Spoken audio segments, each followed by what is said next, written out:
ভারতের মণিপুরে বিচ্ছিন্নতাবাদীদের সন্ধানে চিরুনি অভিযান, অ্যান্টি ড্রোন সিস্টেম মোতায়েন, বিভক্তির রাজনীতি করছে মোদী সরকার, অভিযোগ কংগ্রেসের। তেল আবিবের আগ্রাসন ঠেকাতে মুসলিম বিশ্বকে একজোট হওয়ার আহ্বান রিসেপ তাইয়েপ এরদোগানের। জিম্মি মুক্তি ও নেতানিয়াহুর পদত্যাগের দাবিতে উত্তাল ইসরায়েল।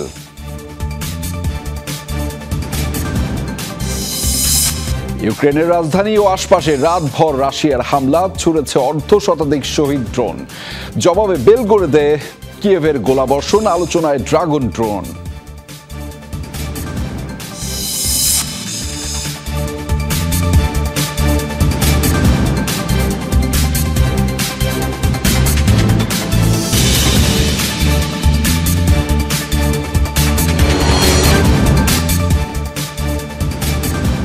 দর্শক, এতক্ষণ শিরোনাম দেখছিলেন, আপনাদের সাথে আছি আমি আহমেদ রেজা। এবার জানাচ্ছি বিস্তারিত। ভারতের মণিপুরে নতুন করে সংঘর্ষের পর বিরাজ করছে টান টান উত্তেজনা। বিচ্ছিন্নতাবাদীদের ড্রোন হামলায় প্রাণহানির ঘটনায় নিরাপত্তা জোরদার করেছে পুলিশ প্রশাসন, বাড়িয়েছে তল্লাশি অভিযান। অত্যাধুনিক অ্যান্টি ড্রোন সিস্টেমও মোতায়েন করেছে আসাম রাইফেলস। চূড়ান্ত সহিংসতার সময়ও রাজ্যটির দিকে ন্যূনতম নজর দিচ্ছে না মোদী সরকার, বরং অব্যাহত রেখেছে বিভক্তির রাজনীতি, অভিযোগ কংগ্রেসের। এখনও থমথমে পরিস্থিতি ভারতের মণিপুর রাজ্যে। বাড়ানো হয়েছে নিরাপত্তা ব্যবস্থা। সহিংসতাকারীদের সন্ধানে চলছে চিরুনি অভিযান। তল্লাশিতে ব্যবহার করা হচ্ছে ড্রোন ও সেনা হেলিকপ্টার। পরিস্থিতি নিয়ন্ত্রণে রয়েছে দাবি করলেও বিচ্ছিন্নতাবাদীদের হামলা ঠেকাতে অ্যান্টি ড্রোন ব্যবস্থা মোতায়েনের সিদ্ধান্ত জানিয়েছে মণিপুর পুলিশ। চালিয়েছে পরীক্ষাও। কেনা হবে আরও কয়েকটি অ্যান্টি ড্রোন গান। গত কয়েকদিনের সহিংসতার জেরে রাজ্য পুলিশ নিরাপত্তা পরিস্থিতি পর্যবেক্ষণ করছে। আরও সদস্য মোতায়েন করা হয়েছে। সংঘাতপূর্ণ অঞ্চলে অবস্থান করছেন সিনিয়র কর্মকর্তারা। এমনকি আমাদের এডিজি আইজিও বিষ্ণুপুর, জিবিরাম ও ইম্ফলে টহল দিচ্ছেন। গত কয়েকদিন ধরে আবার উত্তপ্ত হয়ে ওঠে মণিপুর পরিস্থিতি। শনিবার জিরিবামে ব্যাপক হামলা চালায় বিচ্ছিন্নতাবাদীরা। একের পর এক মর্টার, রকেট ও ড্রোন ছোড়ে বেসামরিক এলাকায়। পুলিশের তল্লাশি অভিযানে উদ্ধার হয় বিপুল পরিমাণ অস্ত্র, যার মধ্যে রয়েছে স্নাইপার রাইফেল, পিস্তল, বন্দুক, স্বল্প ও দূরপাল্লার মর্টার, রকেট বোমা ও ড্রোন। বিরোধীদের অভিযোগ, সরকারের হিংসাত্মক রাজনীতির কারণেই জ্বলছে উত্তর পূর্বাঞ্চলীয় রাজ্য মণিপুর। নিজ দেশের রাজ্যের চেয়ে ইউক্রেনকে বেশি গুরুত্ব দিচ্ছে মোদী প্রশাসন, এমন দাবি কংগ্রেসের। প্রকৃত দায়ী ভারতের সরকার। তারা 60,000 সেনা পাঠিয়েছে। তাদের উপস্থিতির পরও সহিংসতা থামছে না। রাজ্য সরকারের কাছ থেকে অবৈধভাবে ক্ষমতা কেড়ে নিয়েছে তারা। সেনা, বিশেষ বাহিনী আপনারা নিয়ন্ত্রণ করতে পারছেন না। যে কেউ এসে বোমা মেরে সাধারণ মানুষকে মেরে চলে যাচ্ছে। সরকার গুরুত্বই দিচ্ছে না। প্রধানমন্ত্রী মণিপুর সফরে আগ্রহী নন। তিনি ইউক্রেনের শান্তি প্রতিষ্ঠা নিয়ে অনেক বেশি উদ্বিগ্ন। মূলত বিশেষ অর্থনৈতিক সুবিধা, সরকারি চাকরি ও শিক্ষায় কোটা ইস্যুতে গত বছর আদালতের এক রায়ের পর থেকেই উত্তেজনা ছড়িয়েছে মণিপুরে। সংখ্যাগরিষ্ঠ মেইতেই সম্প্রদায় আদিবাসী গোষ্ঠীর মর্যাদা চাওয়ায় প্রতিবাদ জানায় পিছিয়ে থাকা কুকি ও নাগা জাতিগোষ্ঠী। তাদের অভিযোগ, হিন্দু হওয়ায় আগে থেকেই বাড়তি সুবিধা পাচ্ছে মেইতেই। এই ইস্যুতে গত বছর মে মাস থেকে চলমান বিবাদ সহিংসতায় এ পর্যন্ত কমপক্ষে 225 জনের মৃত্যু হয়েছে। বাস্তুচ্যুত হয়েছে 60,000 মানুষ। Dorothy Tasrin, Jamuna News. Jordan পশ্চিম তীর সীমান্তে এলাকায় বন্দুকধার হামলায় 3 ইসরায়েলি নাগরিক নিহত হয়েছে। রোববার তথ্যটি নিশ্চিত করেছে ইসরায়েলের প্রতিরক্ষা বিভাগ। আইডিএফ জানিয়েছে সীমান্তের অপর প্রান্ত থেকে পশ্চিম তীরে প্রবেশ করে একটি ট্রাক। ভেতরে ঢোকার পরপরই নিরাপত্তারক্ষীদের লক্ষ্য করে এলোপাথারি গুলি ছুড়তে থাকে ট্রাক চালক। এলএনবি ব্রিজ ক্রসিং এর কাছে হয় এই ঘটনা। মৃত্যু হয় 3 বেসামরিকের। আততায়ীকে লক্ষ্য করে পাল্টা হামলা চালায় আইডিএফ। নিহত হয় হামলাকারী। এই ঘটনার পর সীমান্ত বন্ধ করে দেয় জর্ডান প্রশাসন। তদন্ত শুরুর কথা জানিয়েছে কর্তৃপক্ষ। গত কয়েকদিন ধরেই পশ্চিম তীরে ব্যাপক আগ্রাসন চালাচ্ছে ইসরায়েলি বাহিনী। কেবল জেনে নিই 8 দিনের স্থল অভিযানে মৃত্যু হয়েছে 21 ফিলিস্তিনির।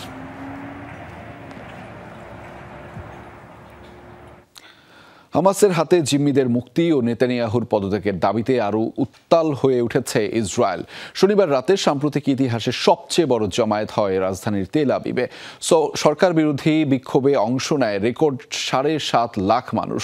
জিম্মি মুক্তির দাবিতে স্লোগানে মুখরিত হয় রাজপথ। বিক্ষোভকারীদের অভিযোগ, শুধু নেতানিয়াহুর কারণেই থমকে আছে চুক্তি, তাই প্রধানমন্ত্রীর পদত্যাগের দাবিতে উচ্চকিত হয় জনতা।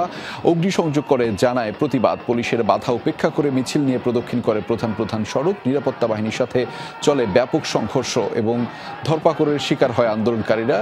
জেরুজালেম সহ অন্যান্য বড় শহরগুলোতেও হয় বিক্ষোভ।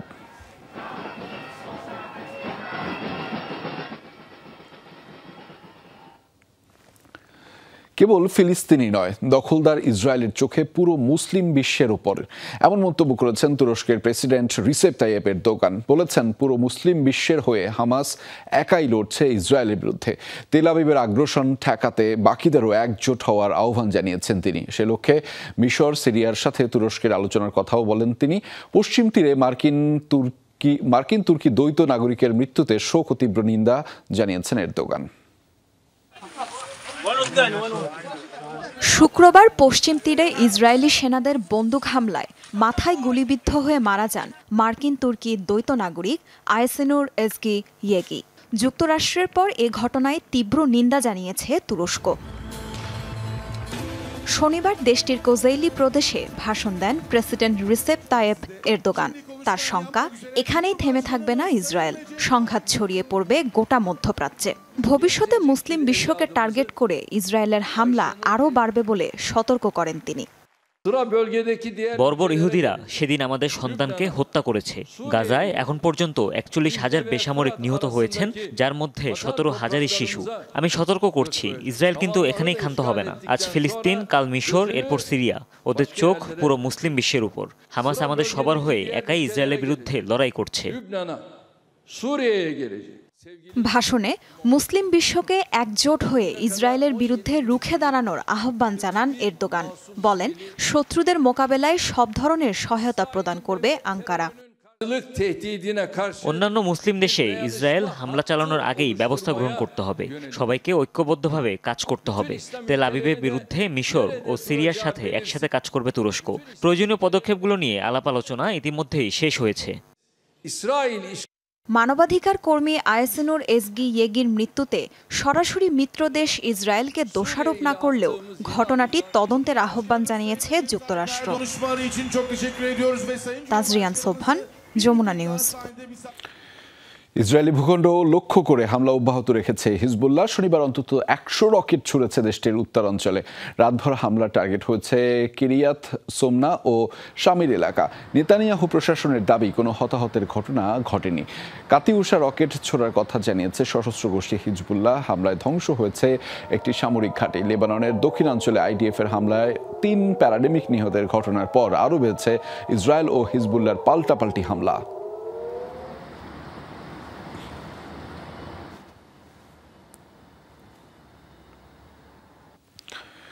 যুক্তরাষ্ট্রের আরও একটি ড্রোন ধ্বংসের দাবি করল ইয়েমেনের সশস্ত্র গোষ্ঠী হুতি। শনিবার এই তথ্য জানিয়েছে গোষ্ঠীটির সামরিক মুখপাত্র ইয়াহিয়া সারে। বলেছেন, দেশটির মারিব প্রদেশে ভূপাতিত করা হয় MQ-9 নামের যুদ্ধযানটি। হুতির দাবি, চলমান লড়াইয়ে ধ্বংস হওয়া এটি 8ম ড্রোন। গাজায় আগ্রাসনের জবাবে দীর্ঘদিন ধরে ইসরায়েলের বিরুদ্ধে লোহিত আরব সাগর এবং এইডেন উপসাগরে প্রতিরোধ গড়ে তুলেছে হুতি। হামলা চালাচ্ছে একের পর এক জাহাজে। 70টির বেশি হামলায় এখন পর্যন্ত 2টি নৌযান ডুবেছে। পাশাপাশি গ্যালাক্সি লিডার নামে একটি জাহাজ জব্দ করে রেখেছে গোষ্ঠীটি।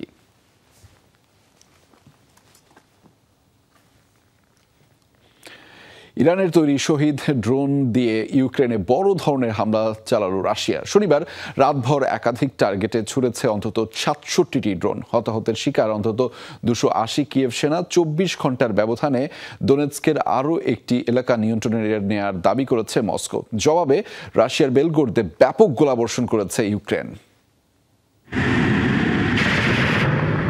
গেল কয়েকদিন ধরে রুশ বাহিনীর জোরালো হামলায় ফ্রন্টলাইনগুলোতে কোণঠাসা ইউক্রেনীয় সেনারা।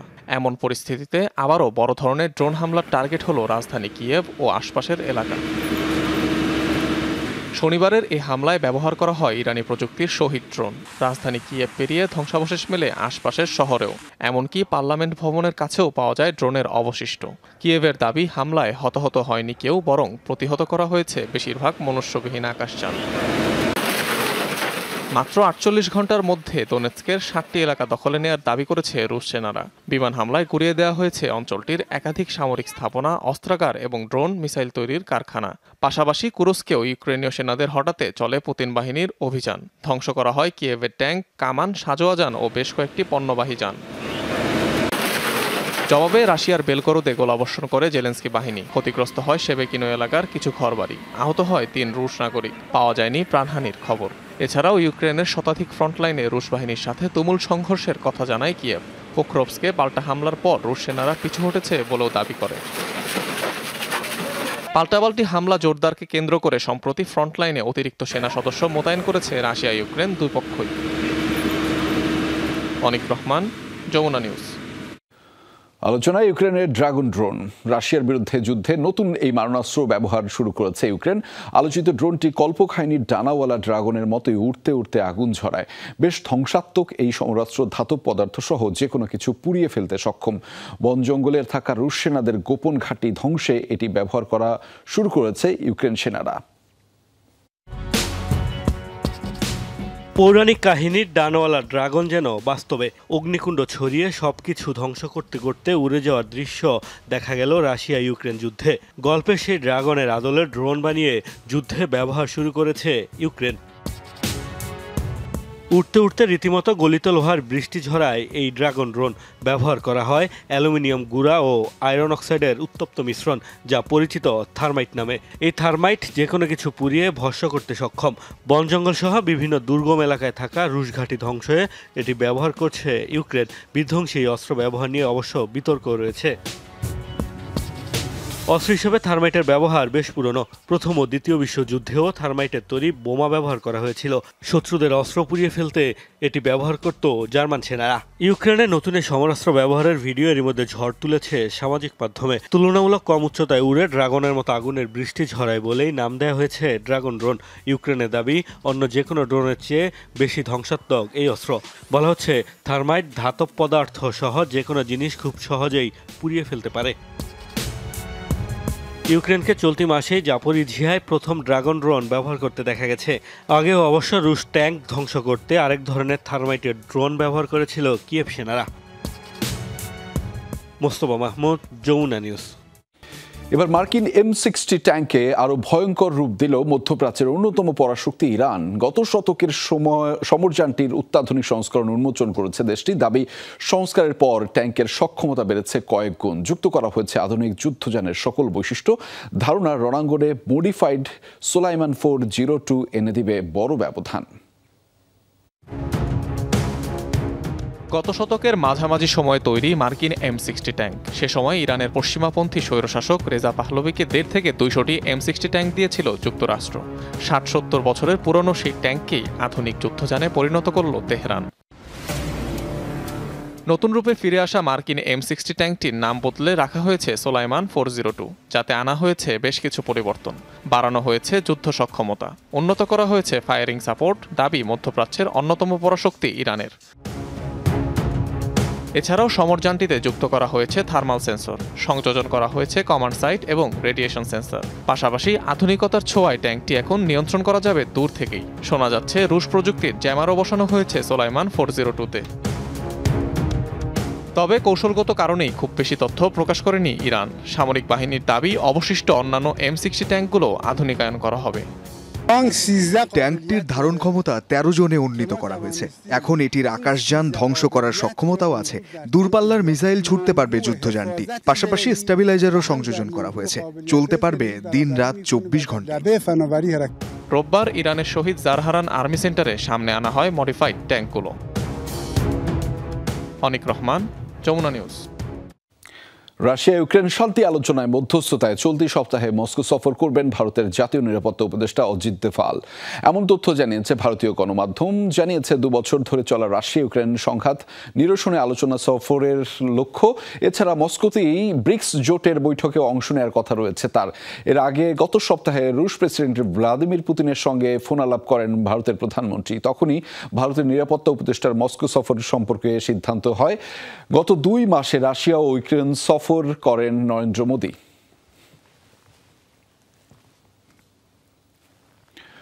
ভারতের উত্তরপ্রদেশে মানুষ খেকো নেকড়ের আক্রমণে প্রাণহানি বেড়ে দাঁড়িয়েছে 10 জনে। শনাক্তের 2 মাস পর হলেও এখনো ধরা যায়নি সব নেকড়েকে।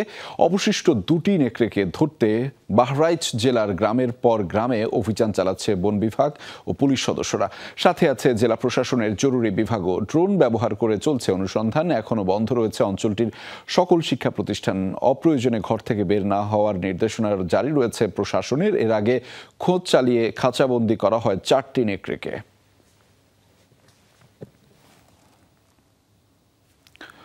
ভারতের লখনৌতে 3 তলা ভবন ধসে কমপক্ষে 8 জনের মৃত্যু হয়েছে। দুর্ঘটনায় আহত হয়েছেন আরও 28 জন। আহতদের বিভিন্ন হাসপাতালে ভর্তি করা হয়েছে। তাদের কয়েকজনের অবস্থা সংকটাপন্ন।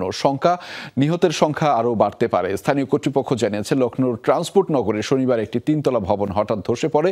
পরে শুরু হয় উদ্ধার অভিযান। এখনও ধ্বংসস্তূপের নিচে কেউ আটকা রয়েছে কিনা সেটি অনুসন্ধানে চলছে তল্লাশি। পুলিশ জানিয়েছে ভবনটি 4 বছর আগে নির্মাণ করা হয়েছিল। সম্প্রতি সংস্কার কাজ চলছিল। হতাহতদের বেশিরভাগই শ্রমিক।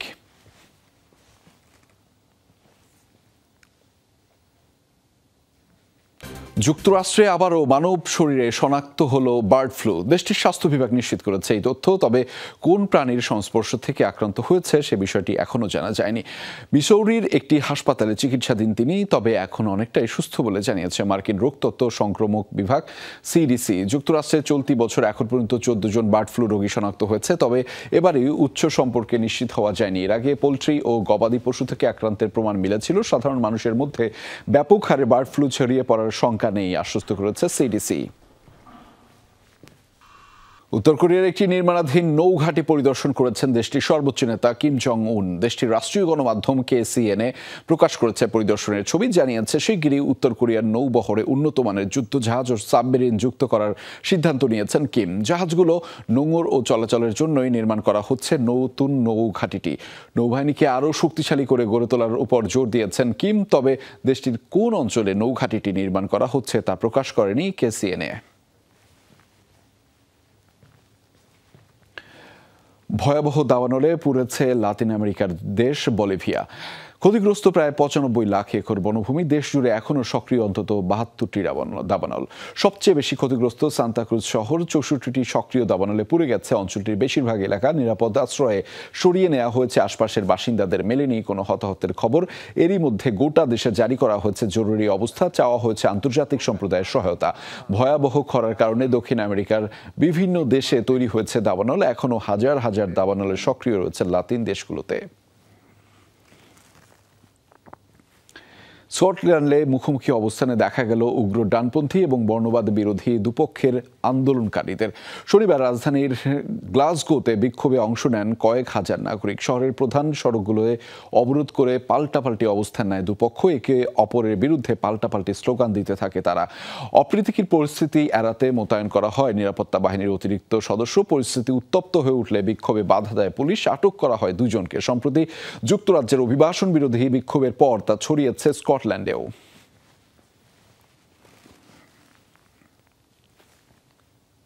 দর্শক, এই ছিল যমুনা আইডেস্কে। এতক্ষণ সাথে থাকার জন্য সবাইকে ধন্যবাদ।